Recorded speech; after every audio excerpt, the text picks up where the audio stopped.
Kayaknya lihat timnas sekarang itu membosankan ya. Sudah kayak bukan lihat Indonesia, lihatnya ini kelas kelas dunia ini sekarang. Indonesia kayaknya layak untuk pindah dari AFC ke UEFA nih ya. Kita lihat kemarin lawan Arab Saudi 1-1. Tapi sebelum kita akan membahas pertandingan lawan Arab Saudi dan nantinya juga akan membahas sebelum lawan Australia ya. Tapi kita akan bahas nih kejutan kemarin malam. Pak Erick Thohir, Ketua PSSI kita sudah berjabat tangan ya, ini jabat tangan yang sangat dinanti oleh pecinta sepak bola dan seluruh warga Indonesia. Berjabat tangan dengan dua pemain, Mads Hilgers dan Eliano Reinders. Yos, Mads Hilgers manusia 121 miliar dan Eliano Reinders ini adik kandung dari pemain AC Milan dan timnas Belanda ya, Tijani Reinders. Kamu melihat seperti apa? Apakah kita masih butuh di belakang ya, Mads Hilgers itu di belakang dan Eliano ini kan lebih versatile. Kamu lihat gimana, Yos? Ya, Emiliano Reinders akhirnya resmi ya diurus proses administrasinya untuk siap kembali membela timnas Indonesia. Ya kita tahu memang dua pemain ini ya, Mads dan Emiliano ini sama-sama aset negara karena memang betul-betul dalam usia yang masih terbilang cukup muda, 23 tahun ya. Jadi memang ini benar-benar keuntungan bagi timnas Indonesia untuk mendapatkan pemain ini. Memang selepas gagal di Tijani Reinders kakaknya, adiknya pun jadi gitu. Ya kalau melihat kita, Emiliano kemarin sebenarnya ini merupakan pilar utama ya di timnya yang main di Eredivisie kasta pertama, yaitu Pek Zwolle. Terbukti dari 4 pertandingan memang sudah 3 kali starter, 3 kali starter, hanya 1 sebagai pemain pengganti sebelum jeda internasional kemarin ya, melawan Heracles Almelo. Tapi memang menariknya juga ya ini pemain sebenarnya serba bisa, kita bilang serba bisa karena memang selain bisa menjadi gelandang serang atau sayap gitu. Menariknya kemarin di laga divisi 3 laga pertama bisa ditempatkan juga di back sayap sebelah kanan. Ini yang membuat versatility pemain timnas Indonesia ini makin lama juga makin bagus, ataupun juga kedalaman skuadnya makin lama juga makin bagus. Kemudian juga memang di dalam usia masih muda ini tentu sangat bagus untuk meningkatkan performa di klubnya maupun di timnas ini. Ya kita memang lagi-lagi memang belum ini ya menjawab keraguan netizen atau masyarakat Indonesia mengenai posisi yang paling diinginkan di kondisi timnas saat ini adalah posisi penyerang atau striker. Tapi ya tidak apa-apa kalau kita bisa mendapatkan pemain yang grade A atau grade S, ini bisa dibilang tentu memang akan menambah lagi bahwa kedalaman squad itu penting. Kita lihat juga kemarin bahwa memang sebenarnya di laga lawan Arab Saudi kan terlihat sekali ya bahwa memang kalau kedalaman skuad itu terlalu timpang, maka pemain yang masuk menggantikan terutama di babak kedua itu kan tidak bisa memberikan efek pembeda, jadinya tidak bisa memberi katalisator gitu. Artinya ya kedalaman skuad ini penting untuk timnas Indonesia.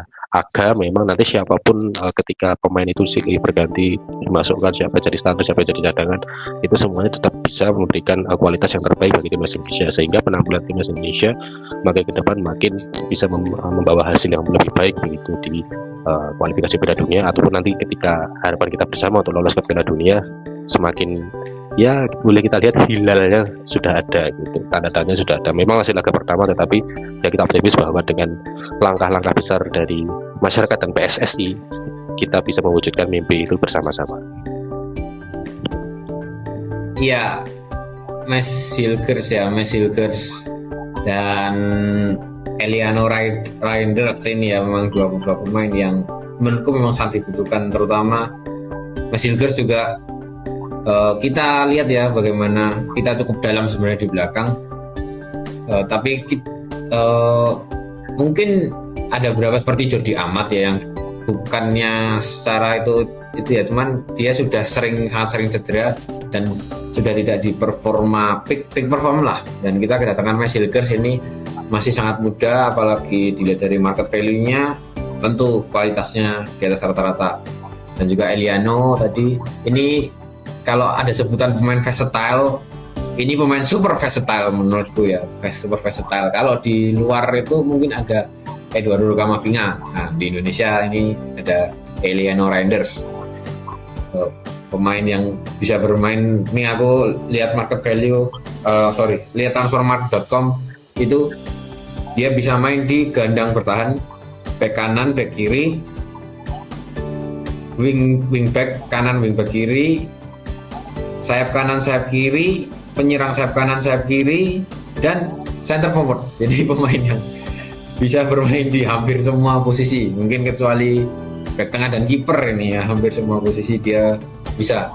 Tapi saat kamu melihat Mads Hilgers dan Eliano Reinders gabung, apakah kita bisa bilang Indonesia punya peluang nih, peluang persentase peluangnya bertambah nih untuk kita lolos ke Piala Dunia 2026? Gimana, Saf? Mereka merupakan pemain yang kurang lebih sama dengan Jay Itzes. Ini sama-sama berkiprah di tertinggi Eropa. Meskipun Liga Belanda tidak termasuk ke top 5 Eropa, tapi tetap menjadi yang tertinggi loh. Ya, setara lah mungkin dengan Liga Portugal gitu ya. Mereka ini betul-betul pemain yang layak untuk timnas Indonesia. Kenapa? Sebab mereka masih memiliki usia yang belum menginjak 27 tahun. Sesuai kriteria calon pemain keturunan keinginan Sinteyong. Ya, di bawah usia 27 itu memang banyak diincar begitu. Mereka merupakan aset jangka panjang dan mereka betul-betul sangat diperlukan timnas Indonesia saat ini, mengingat melawan tim-tim top seperti Jepang, Arab Saudi itu memerlukan pemain yang bukan abal-abal begitu ya, yang bukan pemain yang Towel inginkan begitu maksudku. Nah, sedangkan Hilgers ini bisa bermain sebagai gelandang bertahan. Secara kita tahu kalau di timnas Indonesia ketika ini belum ada gelandang bertahan mumpuni. Ada mungkin Nathan Chu, tapi dia kan sebenarnya ini posisinya back tengah begitu. Sedangkan Justin Hubner di Piala Asia 2023 kemarin dipaksa menjadi gelandang bertahan juga kurang memukau menurutku. Dia lebih ke back tengah ya. Iya. Akan ada Jairo Ridwald, tapi kita belum tahu kapan. Kita membicarakan yang sekarang. Mads Hilgers ini benar-benar perlu untuk membentuk trio gelandang bersama Tom Haye, Iver Jenner. Nah, membentuk formasi 5-3-2 seperti biasa. Hilgers akan menjadi palang pintu pertama kokoh untuk timnas Indonesia.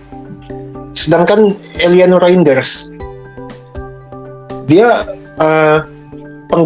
bukan pengganti, bisa bersaing dengan Marcelino Ferdinand di posisi sama. Winger bisa, gelandang serang bisa gitu. Dan kalau membentuk duet dengan Ragnar Oratmangun atau Rafael Struijk, betul-betul luar biasa ini komposisi pemain timnas Indonesia. Kita sebagai fans akan percaya diri dengan Garuda di kualifikasi kali ini.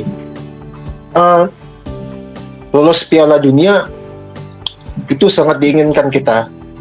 Mau lewat ronde 3 atau ronde 4 pun bisa.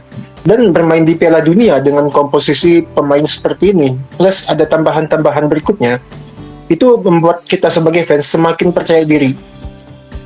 Kita serahkan saja kepada PSSI dan Sinteyong, semoga proses naturalisasi dua pemain ini lancar, bisa mencatat debut di bulan Oktober. Maksimal mungkin lawan Jepang lah, diusahakan lawan Jepang tuh, aku harap bisa lah mereka berdua.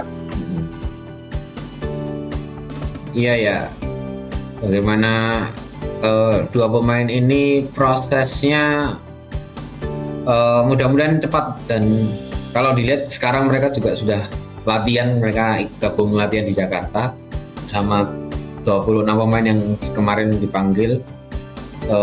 Mungkin itu bukan mungkin ya, pasti itu bagian dari upaya Sintayong untuk mereka cepat adaptasi dengan rekan-rekan yang lain yang sudah klop lah. Untuk sekelas pemain yang main di Liga Top Eropa, nggak akan lama lah untuk beradaptasi ya. Dan harapannya itu ya Oktober ya, mungkin paling cepat Oktober. Kalaupun dilihat dari kasus-kasus sebelumnya seperti Verdong atau sebelumnya siapa Itzes dan segala macam, setidaknya ya itu akan jeda internasional berikutnya biasanya gitu kalau itu cepat ya, dan pasti diupayakan cepat karena aku mengutip dari kata-kata salah satu anggota DPR yang waktu itu menyetujui di sidang naturalisasi itu adalah membawa pulang sang tanah air ya, membawa pulang sang tanah air yang berkiprah berkarir di Belanda. Jadi kalau sering disebut naturalisasi, keturunan dan segala macam, kata-kata memulangkan sang tanah air itu menurutku sebuah kata-kata yang lebih indah ya. Dan mereka ini Asilgers, atau dia panggilannya Tombeng ya, dia keturunan Manado, dari ibunya Manado, dan Tinjani Reinders ini ya kok Tinjani Reinders, Eliana Reinders ini ya jelas Reinders ini seorang Maluku. Jadi dua pemain ini juga dua pemain yang punya darah Indonesia, jelas punya darah Indonesia. Dan kemarin juga banyaknya pemain keturunan kita di timnas, tapi terbukti semuanya bernyanyi Indonesia Raya dengan jelas, dengan hafal ya, semua hafal Indonesia Raya. Dan itu jadi tamparan untuk para yang selalu memecah antara local pride dan naturalisasi. Local pride dan naturalisasi mungkin sekarang sudah nggak worth it lagi lah, kita semua dukung asal mereka berjersey Garuda di dada. Oke.